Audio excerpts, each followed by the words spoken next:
and welcome to Just One More Cookie, a podcast about two sisters' journeys toward complete health and wellness. We definitely don't have it all figured out, and we're still in the thick of it, but we are enjoying the ride. We'd love for you to come and join us for just one more cookie.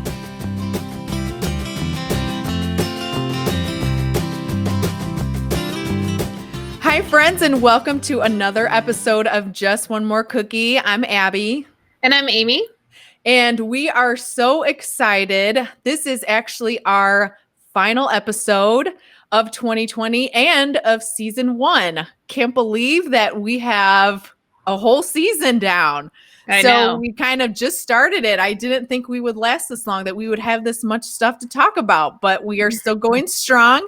So we are going to record this last episode. Then we're going to take a little bit of a break, do some brainstorming, and come back strong with season 2.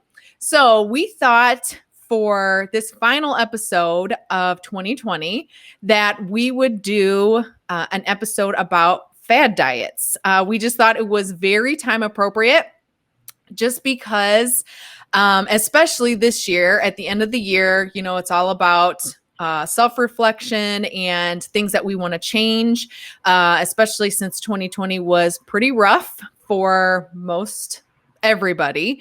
So I know a lot of people are going to want to start 2021 with a clean slate, starting out strong, and a lot of ways that we all tend to want to do, the changes that we want to make is with our health.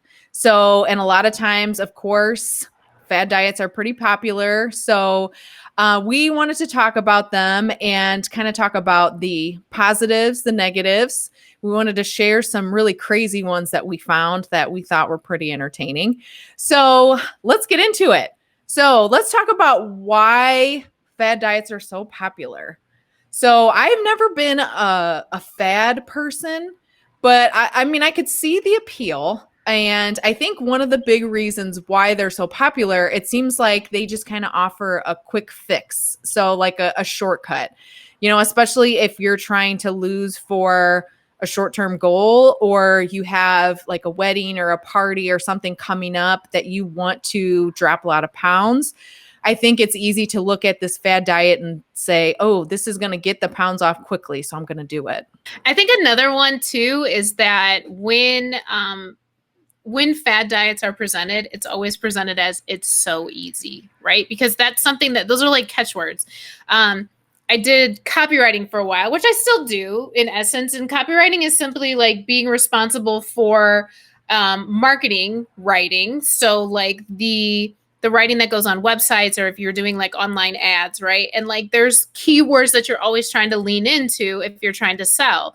And easy, quick, massive results. Like those are the key words, because that's what people are looking for, right? It's like if I told you, oh, this plan is great for long-term health and it will slowly bring you to your goals, nobody's going to buy that. Right. And it's going to take a lot of discipline and a lot of work. Like, sign me up. Right. It's like, no, thank you. I would like the Hydroxycut that I can take, and it promises that I'm going to lose 7 pounds in 3 days, or I want the body wraps, or I want the fat burners, or the pills that are like telling me that it's easy, it's quick, and it's magical, which is a lot of times the things that are a little bit more appealing to us. But those words, when we're talking about health, those are probably some of the most damaging words. When you start saying easy, quick, no problem, you know, short-term results, those are actually negative words when we're talking about long-term health, but we'll get into that. Right. And also I know that it seems like it's really easy to get excited about what's popular, kind of that mob mentality. And especially when fad diets are at their height of popularity, a lot of times they'll be in the news, or they'll be floating around on your Facebook feed. Like, I see a bunch all the time. Like, I don't know where this is from. I've never clicked on it, but this new fat burning technique as seen on Shark Tank. And like, you know, so it's advertised, and, you know, you'll see all of the, well, this person got this result, and this person dropped 20 pounds in 2 weeks, and all this kind of stuff. So I think it's really easy to kind of get excited and get pumped up and jump on the bandwagon when you see those fad diets and they're gaining a lot of popularity. Yeah, and it's an overinflated industry anyways. It's a billion-dollar industry. You know, like weight loss is a really big issue in the United States because obesity is a really big issue. So it's a market that you can get into if you have the right kind of verbiage and if you proclaim results, right? So I want to preface this by saying the majority of fad diets work because essentially what you're doing is cutting your caloric intake, right? So of course it's going to work. If I go on a cabbage soup diet and all I'm eating is cabbage soup, it's not because the cabbage soup is so magical and it works. It's because you're eating less, right? And like, yeah, that's going to bring off that you're going to get short-term results. And if you're wrapping your stomach, oh my God, I remember I can't remember what network marketing company this was, but there's so many network marketing companies right now that prey upon, especially women who are looking for a community to belong to, and they're looking for some sort of weight loss results. So there's so many network marketing companies that have come about because of it. But I remember when there used to be these wraps that were like a big deal, right? Just wrap your stomach. If you wrap your stomach every night, then you're going to have these amazing results. Now, who am I to say that somebody didn't have results? Maybe they did have results. Anything like, you don't know what behavior changes that you're making based on the wrapping. Maybe the wrapping is making me just in a healthy mode and I'm eating more fruit than I normally would, right? So there's a lot of inflated results. Sometimes there's they talk a lot about some of these industries will take falsified photos for before and after, so they can make it look really good, to where it's like, oh, I want that. It's so easy. And look at this person. Their before picture looks horrendous. And their after picture, not only are they skinnier, but they look like a model. Of course, this is what I want. It's the power of advertising. Right. Yeah, exactly. It's good PR, but not necessarily good results, like you said. And I've heard that before too, how they doctor the photos or, they skew the results or whatever, just because, it's good marketing because they make money off of it. So, and that of course is very appealing to us that, we want to be fitter. We want to be skinnier. We want to, have that more fit body, more healthy body. And, sometimes we want to look really cute in our clothes. So, they know how to prey on that and prey on our insecurities. So, let's talk about some of the types that we found. And honestly, when I was looking at this list, I thought these were the most insane things I had ever heard of. And I could not believe that people actually did this. But so the first one is called the cigarette diet. So, and it literally sounds super healthy. I know, right? I don't know. When you look this up, did you see what year this was popular? So this is like in the span of the last 20 or 30 years. These were ranked based on popularity in the last 20 to 30 years. But this was actually a super this was an actual campaign. Like I saw the flyer for this, the cigarette diet. Yeah. Yeah, so their slogan was reach for a lucky instead of a sweet, which, is really crazy. And a lot of people will say, especially once they do quit smoking, they gain a lot of weight. And I think it's because, of course, smoking is an addictive behavior. Well, so is eating, as, we can attest to. It's an addictive behavior. So sometimes you're just taking one addictive behavior and substituting it for another. So, of course, if you're going to be addicted to cigarettes, you're not going to be, cigarettes obviously don't have calories like food does, like the sweets do. But obviously there are a load of health issues that come along with smoking, after all of the studies have come out. And, but yeah, that was a real popular one, which I'm like, when I saw that, I'm like, that is insane. But Yeah. I'm sure that was before all of the, the negative stuff came out about smoking probably. So, Yeah. Yeah, it was still when smoking was being glamorized. mhm. Most definitely. Another one was called the Sleeping Beauty Diet, and it is what it sounds like. You're supposed to sleep more.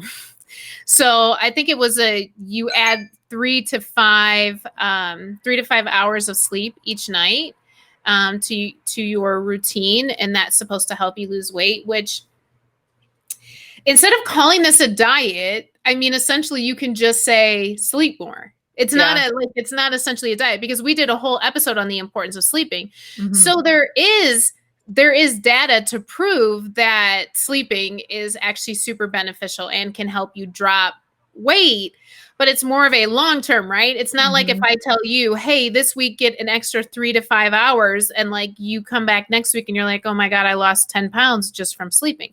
I don't know that is a result that would happen, but as far as like long term health, yeah, sleeping extra will help. Right. And you can't just do sleeping and then continue to eat whatever you want. I just can eat whatever and I'll see you, 3 Yeah. hours later for my extra 3 hours of sleep. Yeah. So, yeah, that's crazy. Another one, and I've heard of this one before. So this one is called the Master Cleanse or the Mhm. Lemonade Diet. So I've heard of this one before. So you basically eat no solid food. And so you make a beverage. It's cayenne pepper, lemon juice, maple syrup, and water. And then you begin with a laxative saltwater flush, then spend the rest of your day drinking the 6 to 12 glasses of cayenne lemon maple water. I This don't is understand. the Beyonce diet. They call it the Beyonce diet because she talked about how she went on this diet and lost all this weight, right? Well, of course, because you're not eating. Yeah, You're you're literally like drinking you're flushing out lemon juice. with cayenne pepper. Cayenne Ugh. pepper ruins everything. Oh my gosh. Like, I was like, oh, maple syrup, lemon juice. This looks like lemonade. And then when they were like cayenne pepper, I was like, Yeah. disgusting. I wonder what that does for it. Like, what is Well, the purpose of that? I think it's like for bowel movements. I think it's like just that it's like supposed Oh, to be like, that's why it's called the master cleanse. Like, you're just supposed to be on the toilet all day, every day, just flushing out your system, which is yeah. like the big key term, right? When people say detox, like, oh, you need to Mhm. go on a detox, which just means that you've been eating like garbage and they Right. want you to like go on a fast, because supposedly if you go on a fast or you drink certain drinks, then you'll go on a detox. But really it's just saying, I think it's like the other end of the spectrum, right? So the one end Mhm. of the spectrum is you ate like trash. So now the other end of the spectrum is, oh, starve your body and poop your guts out. Like, why not find a middle? You know what I mean? Right. Like, maybe Right. instead of a master cleanse, maybe just start eating regular, healthy 3 meals a day, starting to move your body more, as opposed to don't eat anything and, drink cayenne pepper. Yeah. So I remember this diet when I was in high school because I had a friend that went on it. This is called the baby food diet. That sounds so And gross. the way that this works is that breakfast and lunch, you have baby food. And Ugh. then for dinner, I guess you have like a regular dinner. And I remember like she was super regimented with this, like very on it, and would bring like pears and bananas for lunch. Here's the thing. Once again, this is not a phenomenon, Yeah. right?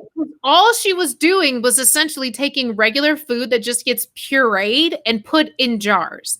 So really, why are you spending all that money on baby food when you could just take a Right. banana and throw it in a blender, or just eat a banana? Yeah. Right?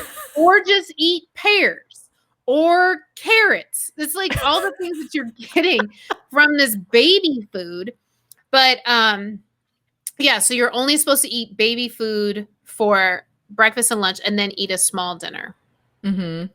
That sounds gross. Although I probably can't make that determination. I've never had baby food, but it just sounds gross. Yeah, I I don't mean, I'm know. sure I don't even know if we had baby food when we were babies, but I'm sure we did, but pureed like carrots and peas and all kinds. disgusting. Yeah, it sounds so gross. Like you Yeah. said, just eat the healthy alternative. I don't understand. Okay, another one, which Amy, you mentioned already, is the cabbage soup diet. So this one is basically what it sounds like. You eat cabbage soup as much as you want for 7 days. And then I think they have a couple other random foods included. So, like, for example, on day 2, you eat a baked potato with butter. So, cabbage soup, breakfast, lunch, and dinner, and then you can get a baked potato with butter. I mean, hats off to people that can have the discipline to do this for Yes. 7 days. I could not. I would lose it. Yeah, and I even looked at the recipe for the cabbage soup. It doesn't even look like good soup, right? Yeah. And if I'm like cabbage soup for breakfast, lunch, and dinner, I'm going to end up fasting, which is why people probably lost a lot of weight on this diet, because how much cabbage soup can you eat? And then like the foods that they're introducing is like, oh, today you get a delicious baked potato. So on top of this cabbage, which already sits heavy on your stomach. Well, and there's no protein in it. You're not going to get filled. It's terrible. Yeah. Another one. This one was so weird. I had to read it and cross-reference it a few times, but this is a for real fad diet. It's called the cotton ball diet. And literally, it is what it sounds like. You eat cotton balls instead of eating food. Now, here's the crazy part. You have an option. You can either eat the cotton ball plain or eat the cotton ball dipped in orange juice. It's supposed to go down better. So the concept of the cotton ball diet is like, if you eat cotton balls, it's supposed to line your stomach. So make your stomach feel like you're full or like you've been eating something so that you won't eat. Now, let's not even go into like what this can do to your digestive system and the fact of, do you even know like what shoving cotton balls down your throat is doing to you? Right. That's insane. That was, I know. Wow. So another one is the tapeworm diet, which I've heard of this before too. So basically, which I'm surprised that people actually did this. I thought it was like, that people just say, oh, they must have a tapeworm. They can eat whatever they want and they never gain any weight. So basically you eat tapeworm eggs, they hatch in your GI tract, and then they basically just consume all the food that you swallow. Cause it is a parasite, which I have heard before that people who get this, not on purpose, but I know a lot of third world countries, that it's prevalent to have, these kind of parasites and stuff just because of, diseases and like dirty water and stuff like that. But anyways, I heard, which I don't know how true this is. So the only way to get them out is they put something by like at your mouth, like rotten milk or something. Yes. And it crawls out and then they see it and then they reach in and snatch it and pull it out. Which, if this is the case, if that is the only way that you can get rid of a tapeworm, why would you purposely put it in there when you have to get it out and just wait for it to crawl up your esophagus all the way? Oh my gosh. I think one of the things that we're trying to highlight with these is that if you've ever been on any of these diets, this is not like to shame anyone or to make anyone feel bad, because these exist because we live in a society, like we said at the beginning, we want it fast, we want it easy. And sometimes we just get super desperate because we don't have the tools, we don't have the strategies that empower us. So we're just looking like, what do I do? Like, I have this extra weight on me, I want it off. And a lot of times too, if we come at weight loss from a very unhealthy mindset and from like a mindset of like hating ourselves or just looking at ourselves as disgusting, we will go to like unhealthy measures. Like, if you think about that, you're putting a tapeworm in your body, right? But I think the fact that this even exists shows how unhealthy sometimes our mindsets can be about our bodies and about how to get healthy. So we are telling you these to show you, to go through some of the ridiculousness. Because even though I didn't do a cabbage soup diet, I've shared this before. I did a raw food diet. It was awful. I did a juice cleanse. It was awful. I almost did the master cleanse with the lemon water, but I hate cayenne pepper so much I knew I couldn't last. I was like, I was with you until you said cayenne pepper. I can't. So I get it, right? And as somebody who is like, who still struggles with an eating disorder, right? This is something that I'll struggle with the rest of my life, and not struggle with as in like, I haven't faced it or I haven't gone to therapy. It's something that's always there, right? So it's like, as somebody who's taken a lot of unhealthy measures to get healthy, it's so important that you know and that you look for plans that are doing long-term. You're getting in a routine, you're disciplining yourself, and you're honoring your body, and you're not punishing it. Because this stuff, this is punishment. Yeah, it is. Shoving cotton balls down your throat is punishment. That's me telling my body, I hate you.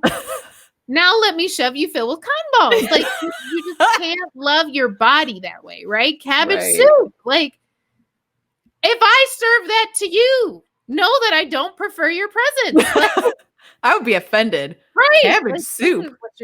This is disgusting. Right. Cabbage. The lowest level of vegetable on the planet. Second only to cauliflower. But that's just my opinion. Some people love cabbage, so I won't diss cabbage. Another diet is called the Twinkie Diet.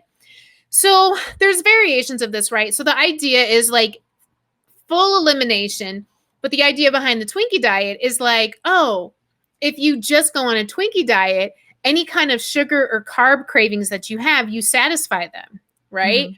So it's like you only eat Twinkies. That's it. Yeah. I heard the same similar thing with pie. Yeah.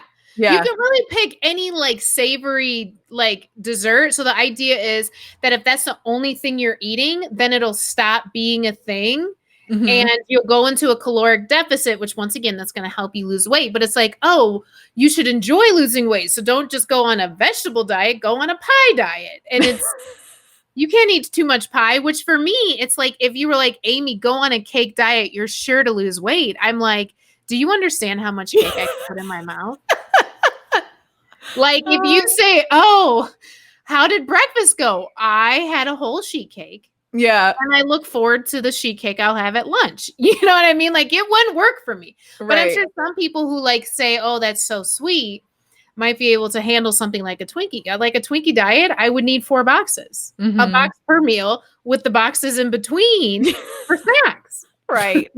Yeah. Plus, what isn't it a Twinkie that they did like a study or something that said that it survives in a landfill for years and years and years? Oh yeah. I mean, you remember that? Processed. Yeah. It's a completely processed. It's not even real food. It's similar to hot dogs, right? Yeah. It's like, it's just not the best. Right. Right.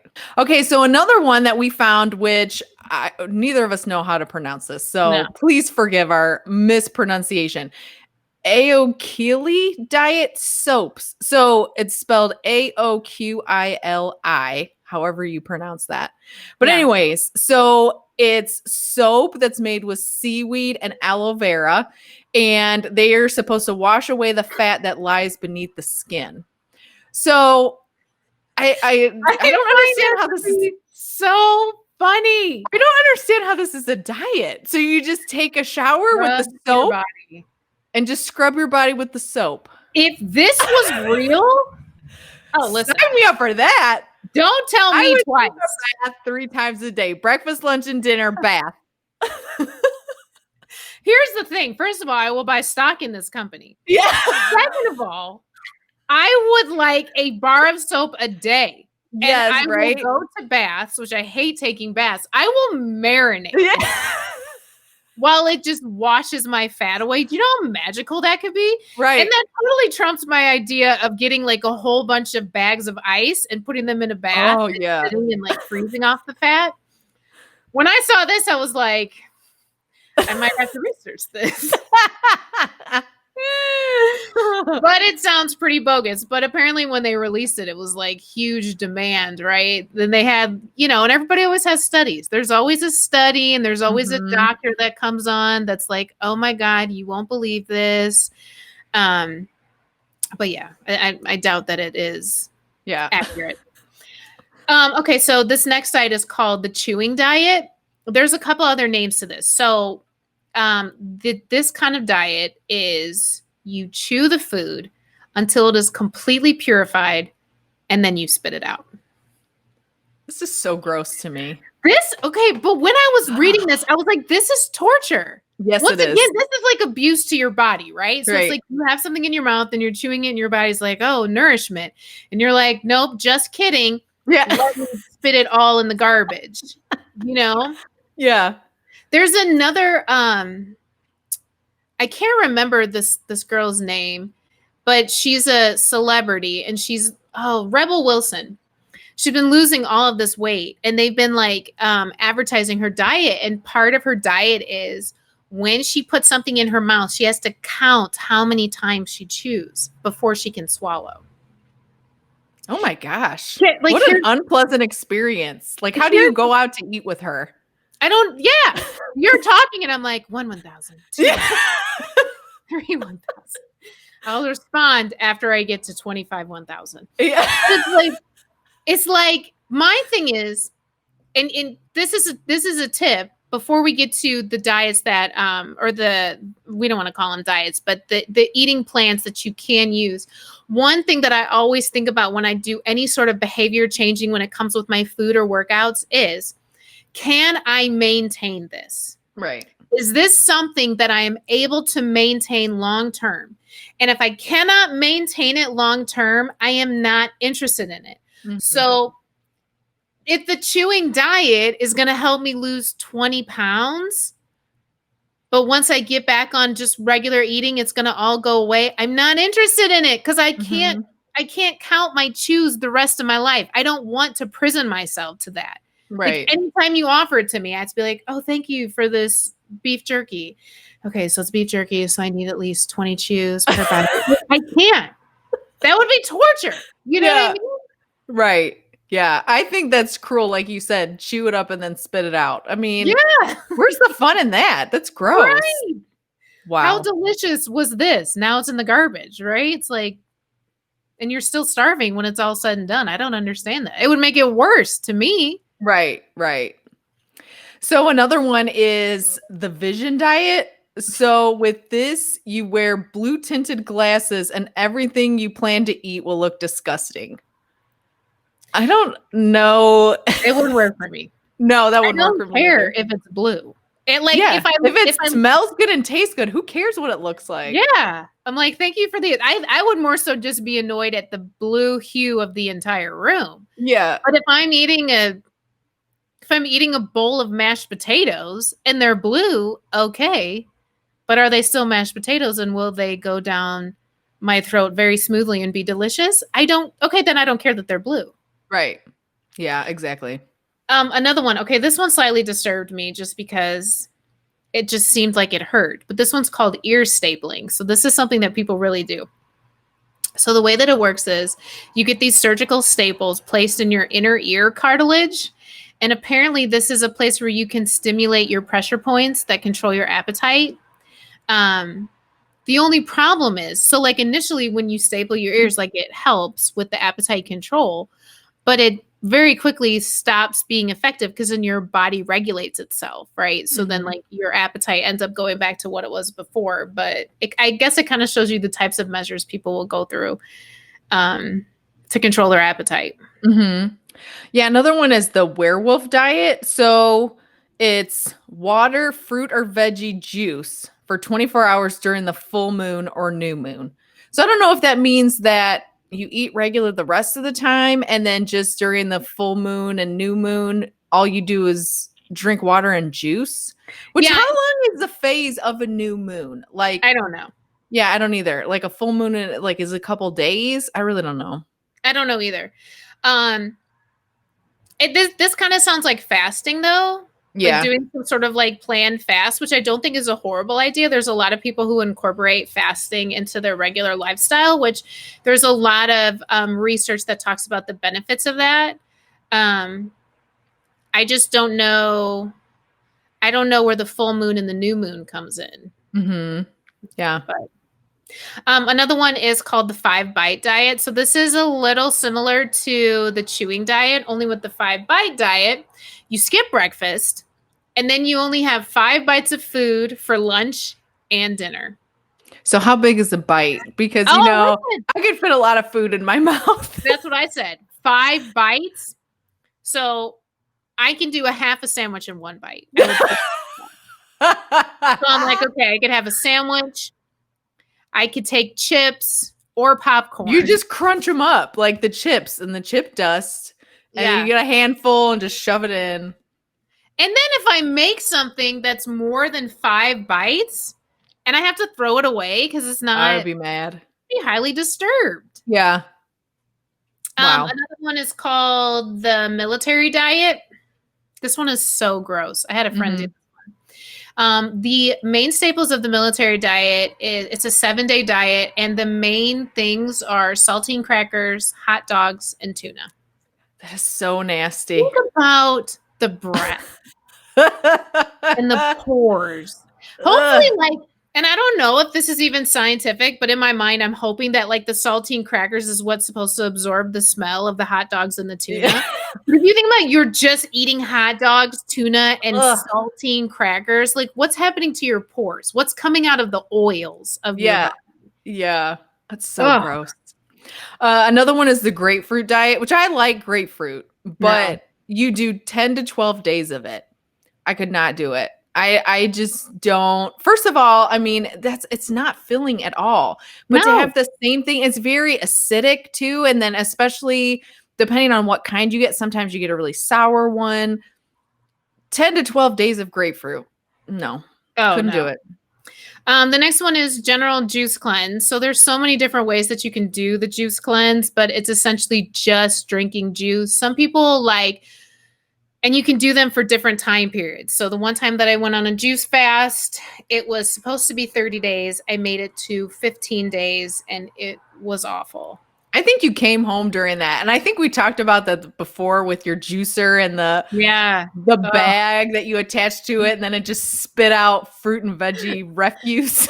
I was so passionate about it. Barely 8-ounce glass of water out of 2 pounds of fruit and vegetables. Yeah. Well, I'm one, you're not one to get on these. I'm one to get on the fad diets. And it's taken me a while to because I've gone on such a span of losing so much weight, and because I've had so many patches of health issues and mental health issues and an eating disorder, but then on top of it feeling like I can't get the rest of the weight off, that I was turning to a lot of fad, how do I hurry up and get this weight off, which ended up having the adverse effect. Because the whole time I'm going through this raw food diet, fruit cleanse, Daniel's fast, fasting in general, it ended up setting me way back and just doing a lot of damage to my body, a lot of damage to my teeth even.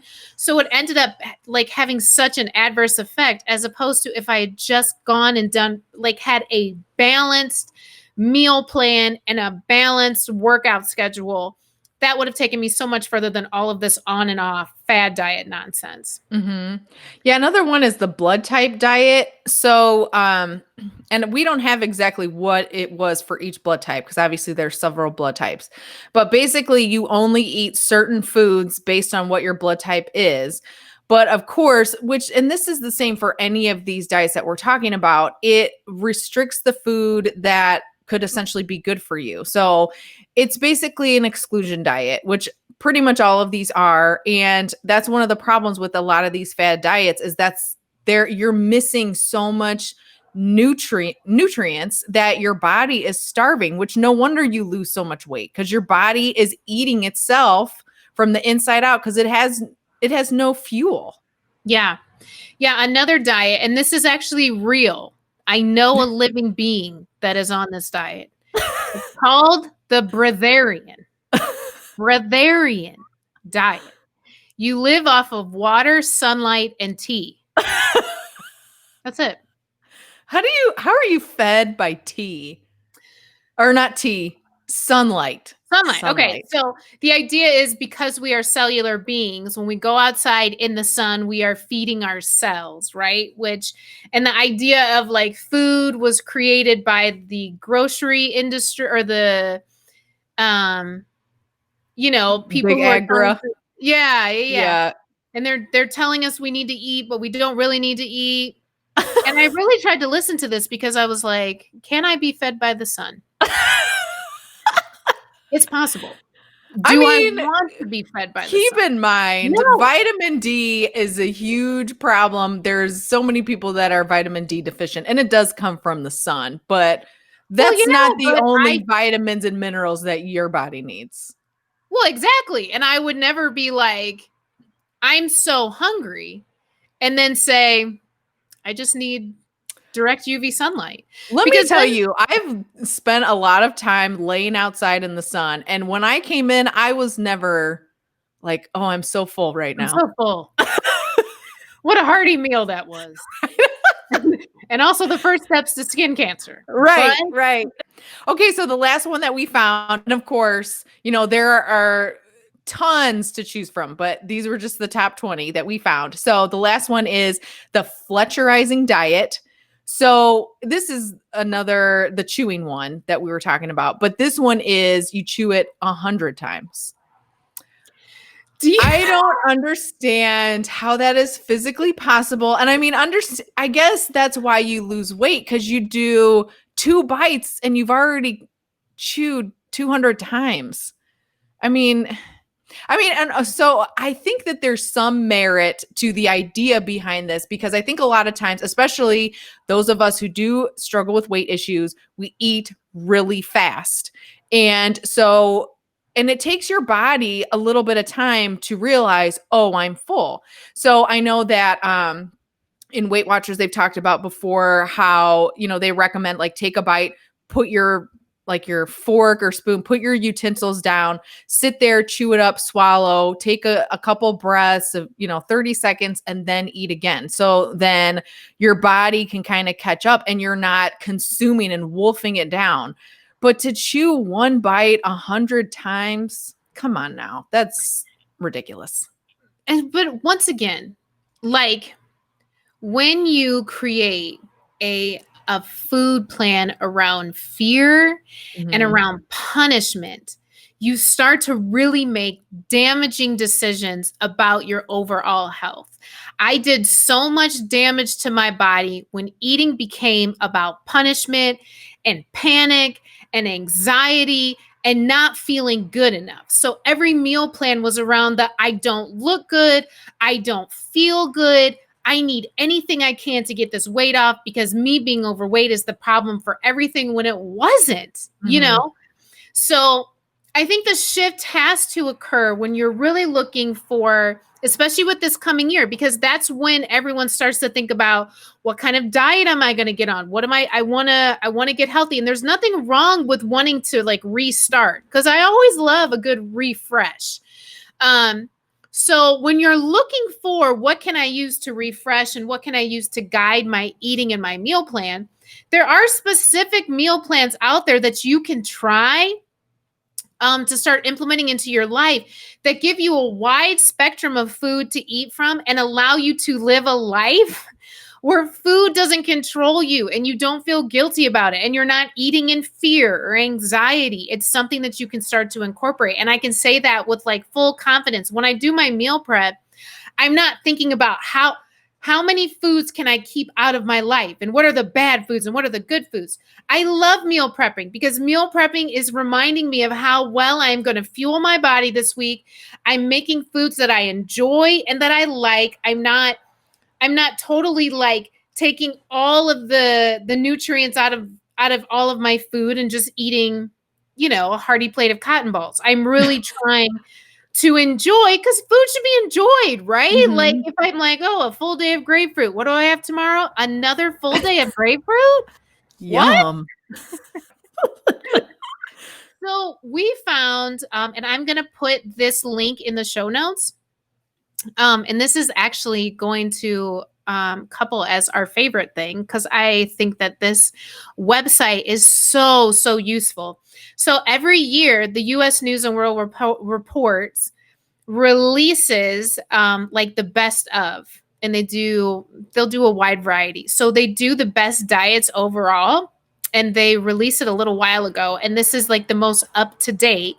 And they do, I think there's 20 of them that they have, and they have a specific rating system for each one of the meal plans that they show, but they rank them for you and they give you a general idea of what that meal plan consists of, what kind of foods you're eating, and it gives you the opportunity to look at what's out there that's not promising because none of these are promising quick, Mhm. easy, fast, short-term results. All of these are certain types of eating plans that you can use that will give you long-term health, that you can incorporate long-term in your life. And that's not to say you're stuck to it forever. It's just like you're testing it on your body. So we're not going to talk about any specific diet because we're not endorsing any specific plan, because we're both huge believers in go with what works for your body best. So for some person, they might choose to just go vegan. And that was one of the plans on there. It talked about going all vegan. Another one is the Mediterranean diet, which is very heavy in fruits and vegetables and whole grains. There's the Mayo Clinic diet. There's the Weight Watchers is on there, right? And Weight Watchers is a wide spectrum of food that you can eat based on a point system. So there's no one like plan that we say, yes, you should do this for you. The thing that you want to do is go to this website and just kind of look at what they have. And then in the midst of what they have, here's some things that you might want to look at when you're deciding which one is best for me. Each one has a rating to it, right? So there's the overall score, and then there's weight loss, and then there's healthy.